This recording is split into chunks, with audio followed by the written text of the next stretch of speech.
बच्चों, क्या कर रहे हैं आप सब? अच्छा, फिर से मस्ती। चलिए, ये तो बहुत अच्छी बात है। पढ़ाई के साथ साथ मस्ती भी ज़रूरी है और मस्ती के साथ साथ पढ़ाई भी ज़रूरी है। बच्चों, इसी उम्र में मस्ती करना भी ज़रूरी है और यही उम्र पढ़ने की भी है। तो अभी हम लोग पढ़ेंगे पाठ गुब्बारा।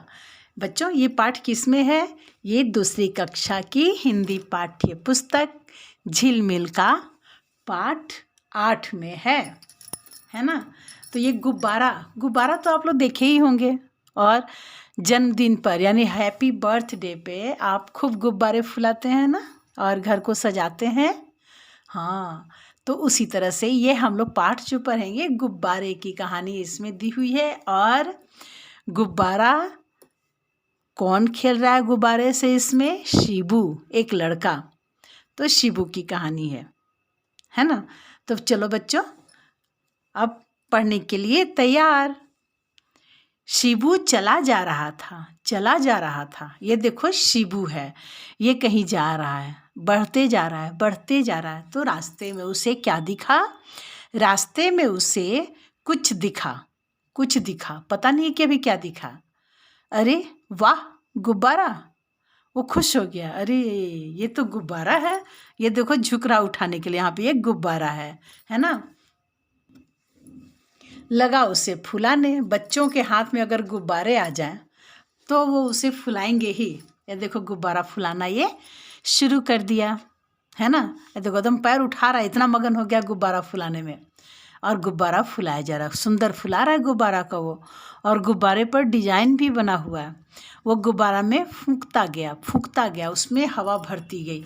गुब्बारे में फूंकने से हवा भरती है ना, वो भी फूंकता गया और गुब्बारे में हवा भरती गई। यहाँ थोड़ा छोटा है क्योंकि कम फूंका है, उसका द्वारा फूंका तो ये गुब्बारा और बड़ा हो गया। इतना फूंका कि गुब्बारे बड़ा हो गया। ये देखो बहुत बड़ा। अरे यह क्या? वह गुब्बारे संग उड़ चला। ये देखो गुब्बारे में हवा भर गई ना, तो गुब्बारा आकाश में उड़ने लगा।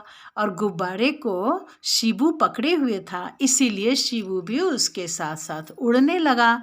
ये देखो इतना ऊंचा उड़ गया कि चिड़िया भी उससे नीचे आ गई है। देखो, यानी चिड़िया से भी ये ऊपर उड़ गया। अब क्या हुआ आगे? उड़ता गया पहाड़ के ऊपर। ये देखो उड़ रहा, कितना ऊंचा चला गया। देखो, पहाड़ तो अपने आप बहुत ऊंचा होता है बच्चों, चढ़ने में बहुत समय लगता है, लेकिन ये पहाड़ से भी बहुत ऊंचा चला गया, एकदम बादलों के बीच।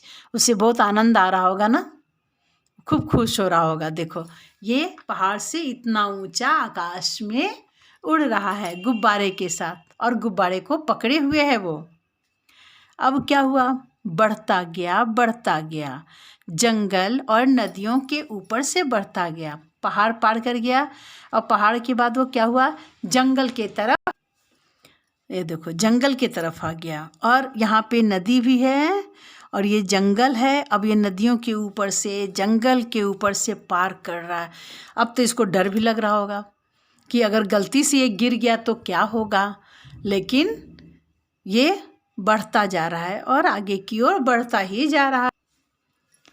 अरे बाप रे, पानी ही पानी, नीचे समुद्र। अब देखो वो जंगल पार कर गया, न छोटी मोटी नदियाँ थी उसे पार कर गया, लेकिन अब वो कहाँ पहुँच गया? एकदम समुद्र के ऊपर, जहाँ चारों तरफ केवल पानी ही पानी दिखाई दे रहा है ना।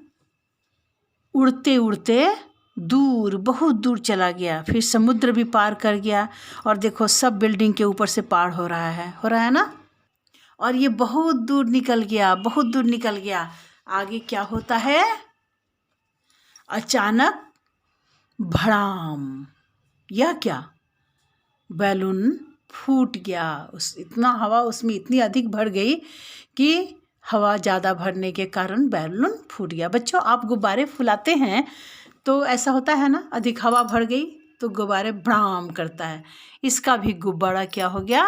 भड़ाम कर गया, गुब्बारा फट गया। वह उलटते पुलटते नीचे गिरता गया। देखो अब तो फूट गया गुब्बारा, हवा तो निकल गई। अब क्या हुआ?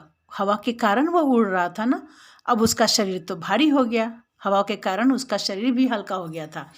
लेकिन अभी क्या उसका शरीर भारी हो गया और वो उलटते पुलटते नीचे गिरता गया। और मन में सोच रहा है कि अब क्या होगा, अगर गिर जाएगा तो बहुत चोट लगेगी, नीचे नदी है, पहाड़ है, समुद्र है, क्या करेगा वह, यही सोच ही रहा था। तभी उसकी नींद खुल गई। ओ, शिबू क्या कर रहा था? शिबू सपना देख रहा था, लेकिन जैसे ही गिरने का डर उसे हुआ, उसकी नींद खुल गई। अरे नीचे बिस्तर है, तो क्या सपना था? जब इसकी नींद खुली तो क्या देख रहा है कि अरे ये तो बिस्तर पर बैठा हुआ है, अभी बिस्तर पर ही सोया हुआ था और वो सपना देख रहा था। वो जल्दी से उठ बैठा और सोचने लगा कि अरे ये सपना था, लेकिन वो तो डर ही गया था कि नीचे गिरेगा तो क्या होगा। तभी मुर्गे की बांग सुनाई दी, यानी सुबह हो गई थी।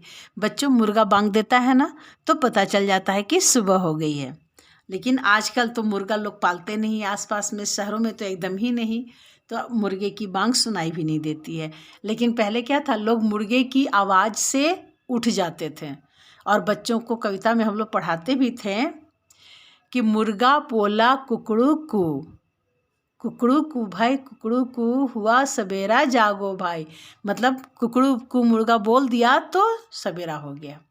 लेकिन आजकल तो मुर्गे की बांग सुनाई ही नहीं देती। क्या आप सुन पाते हैं मुर्गे की बांग? नहीं ना, क्योंकि शहरों में लोग मुर्गा उतना नहीं पालते हैं, तो मुर्गे की बांग भी सुनाई नहीं देती है। लेकिन शिबू को मुर्गे की बांग सुनाई दी। और खिड़की देखो, खिड़की खुली है ना, यहाँ सूरज दिखाई दे रहा है, तो सूरज की किरणें खिड़की से अंदर आ रही थी। शिबू बिस्तर छोड़ चुका था, अब शिबू बिस्तर से उठ गया। तो बच्चों, मज़ा आया कहानी में ना? क्या आप सपने देखते हैं? सपने में आदमी क्या करता है, जहाँ सपना देखता है और सपने में जो देखता है तो आदमी अपने को वहीं पे महसूस करता है। जैसे शिबू सपना में उड़ रहा था, तो महसूस कर रहा था कि वो उड़ ही रहा है, सही में वो आकाश में है, जंगल के ऊपर से पार हो रहा है। सपना में ऐसा ही लगता है। जब नींद खुलती है तब पता चलता है कि हम कहाँ हैं, और वो सपना था। तो बच्चों, है ना मज़ेदार कहानी? और अब अगले वीडियो में इसी पाठ में जो ये प्रश्न दिए गए हैं ना, इसका उत्तर कैसे बनेगा वो मैं बताऊंगी। तो आप लोग मेरा चैनल को सब्सक्राइब करिए, तो ये पाठ पढ़ने के बाद आपको उत्तर भी देखने के लिए अपने आप आ जाएगा।